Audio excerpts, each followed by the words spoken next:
Bom dia, irmãos. Uma alegria mais uma vez nós estarmos juntos aqui nesse domingo para lermos um pouco da palavra de Deus e desfrutarmos um pouco daquilo que Deus tem nos ensinado nesse tempo. Como homens de Deus, nós precisamos ter algumas características e, como eu falei nos domingos anteriores, e a gente vem ouvindo dos pastores também, esse livro ele tem um tema que ele trata a questão de sermos aprovados na nossa vida espiritual com relação à nossa casa, aos nossos filhos, mas isso em detrimento ao nosso comportamento enquanto homens dentro do lar. E o livro ele veio trazendo aí algumas características desse homem, como nós já trabalhamos anteriormente. Então esse homem ele tem que ser apto a ensinar, é um homem que ele precisa ter um controle, ser um homem equilibrado, moderado, sábio, que são as características de um homem de Deus. E aí sim, quando nós começarmos a colocar isso em prática na nossa vida particular, na nossa vida pessoal, sim, nós seremos um homem nota 10. Mas não somente no âmbito humano, mas no âmbito espiritual, e aí sim aprovados por Deus.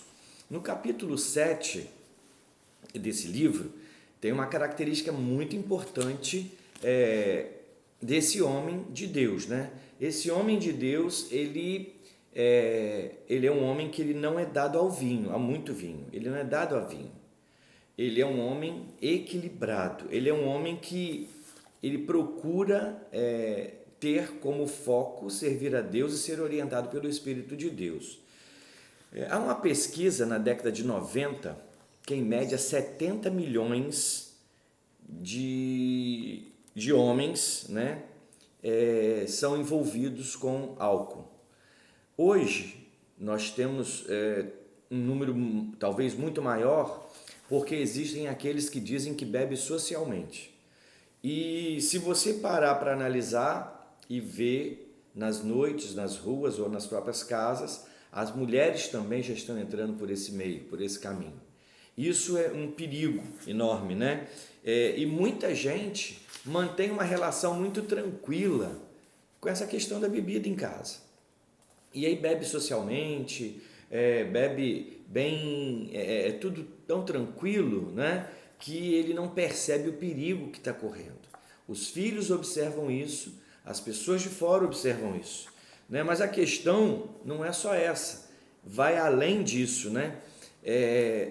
Nós vamos ler Efésios 5:18, que diz o seguinte, eu quero ler com você aí, você vai pegar a sua Bíblia, né? Efésios 5:18.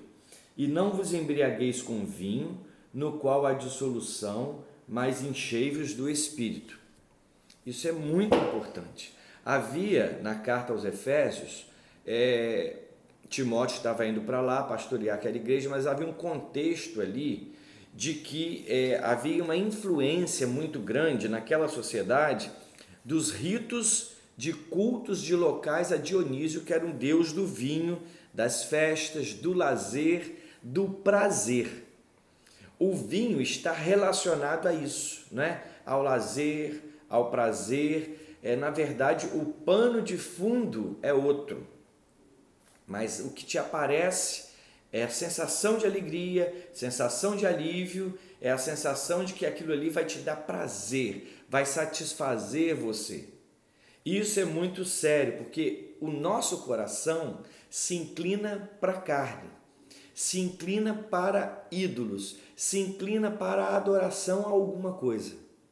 E nós vivemos assim, em busca de sermos satisfeitos de alguma forma. E isso é muito preocupante.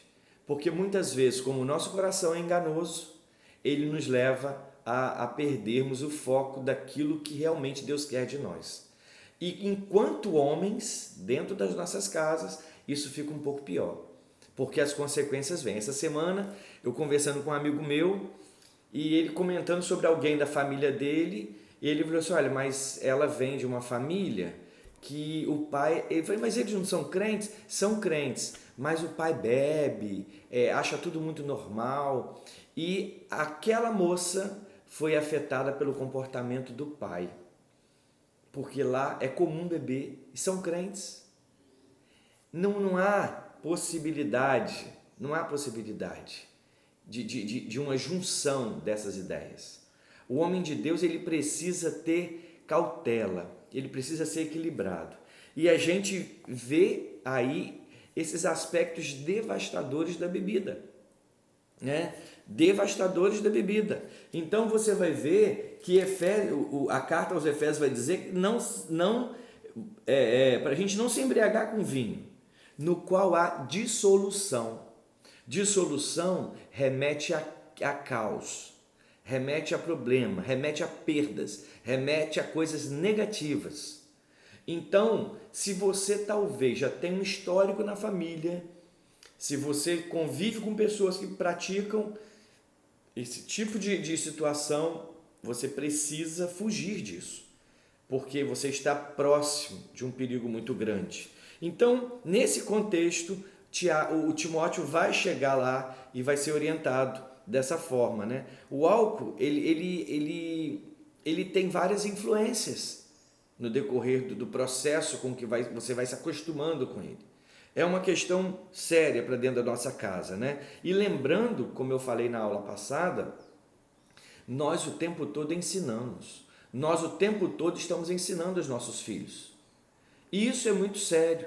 Como a gente trata isso? Ninguém começa um alcoólatra um dia. Ninguém começa. E a desculpa daquele alcoólatra é que ele começou bebendo socialmente. Não, eu bebo de vez em quando. Só que isso te domina. E o que te domina é pecado. O que tem que te dominar é o Espírito Santo de Deus. Se você é dominado por alguma outra coisa, isso se torna um ídolo no seu coração, porque isso satisfaz o seu desejo, satisfaz o seu coração. E dessa forma, você acaba satisfazendo a sua carne. E isso é muito sério. O homem de Deus, ele não pode permitir concorrente na sua vida. Não existe concorrente. Ele é um homem controlado pelo Espírito e não por forças externas. Nós costumamos muito, né, a sermos dominados por questões externas. Mas o homem de Deus, ele tem que estar focado. Ele precisa estar focado nisso. Então, a questão é, o que o álcool faz? O álcool, ele tira seu controle. O álcool, ele tira o seu domínio de si mesmo, sua consciência. O álcool tira isso de você. E você se torna um descontrolado. E você descontrolado, você vai gerar o caos aonde você está. O uso do vinho, ele tira o seu governo de sobriedade, de equilíbrio, né? Ele tira a prioridade daquilo que deve ser principal na sua vida espiritual, que é a dependência do Espírito Santo, no que você fala, no que você vê, no que você ouve, no seu comportamento, nas suas atitudes. Né? Romanos, eu queria ler com você 14, 20 e 21, que diz assim: não destruas a obra de Deus por causa da comida. Todas as coisas, na verdade, são limpas, mas é mal para o homem o comer com escândalo. É bom não comer carne, nem beber vinho, nem fazer qualquer outra coisa com que teu irmão venha tropeçar, ou se ofender, ou se enfraquecer. Olha que coisa séria. Paulo, escrevendo aos Romanos, vai dar esse conselho. Às vezes, a minha atitude, o meu comportamento, vai afetar desastrosamente na minha casa aqueles que estão mais próximos de mim. Porque, geralmente, o álcool tira o seu controle. E isso faz você causar escândalo. Um homem de Deus não tem esse perfil. Um homem de Deus, ele é uma pessoa séria, equilibrada. Nós temos falado o tempo todo nisso. Ele é um homem aprovado, mas ele não é aprovado apenas pela sociedade. Ele é aprovado por Deus. E sendo aprovado por Deus, consequentemente, ele vai ser aprovado pela sociedade, ou pelo grupo a qual ele está, ou a sua casa, ou a sua igreja. O homem de Deus será aprovado dessa forma. Alguns fatores são importantes para tomar a decisão de beber ou não beber. Isso aí é uma questão pessoal, é uma questão de escolha, né? Nós somos frutos das nossas escolhas e nós não podemos jogar a responsabilidade para outro. A responsabilidade é nossa. Eu posso fazer aquilo que eu acho que deve. Então eu preciso entender isso, né? Que a decisão é minha. Aí precisa prevalecer o bom senso bíblico, o bom senso espiritual. É prudente fazer isso? Será que Deus aprovaria isso? Né? Então, você não deve praticar esse tipo de atitude, porque se isso vai gerar uma possibilidade de um descontrole, de envergonhar o evangelho, de enfraquecer o irmão, de escandalizar na sua casa, de talvez atrapalhar a vida espiritual da sua família, você de imediato deve parar. Se você tem esse hábito, pare. Talvez na sua casa tenha um vinho na geladeira, ou tenha uma cerveja, ou tenha alguma bebida que contenha álcool, e você fala, poxa, mas eu bebo socialmente, não tem nada a ver. De alguma forma isso está influenciando seus filhos. De alguma forma isso está influenciando seus filhos. Você precisa entender isso. E como homem de Deus, né, você precisa saber melhor como trabalhar isso, né? Como você deve estar diante de Deus dessa forma. Então, nós precisamos entender que o vinho não pode ser o nosso companheiro, não pode ser aquele que está do nosso lado, e você vai ver isso aí na página 79, nós temos os textos aí em 1 Timóteo, que eu já citei aqui, né? Alguns conselhos, né, que Paulo vai dar para a gente não estar entre os que bebem vinho, porque o beberrão e o comilão caem em pobreza. Outra coisa, nós não podemos ter um compromisso com ele. Nosso compromisso é com Deus. O nosso guia, a nossa bússola é o Espírito Santo de Deus, né? E nós não podemos também cair sobre o controle do vinho. Nós lemos aí que ele causa dissolução. E como eu falei lá atrás, dissolução me remete a caos, me remete à pobreza, me remete a coisas ruins. O homem de Deus, ele precisa estar atento. Qualquer coisa que nos distraia, a ponto de perdermos a lucidez espiritual, o foco no propósito divino para uma vida do bom uso do tempo, leva-nos a uma vida desregrada e fora do controle do Espírito Santo de Deus. Não há desculpa. Qualquer coisa que nos tire do foco de Deus, do Espírito Santo de Deus, isso não gera bênção para minha casa. Isso não gera bênção.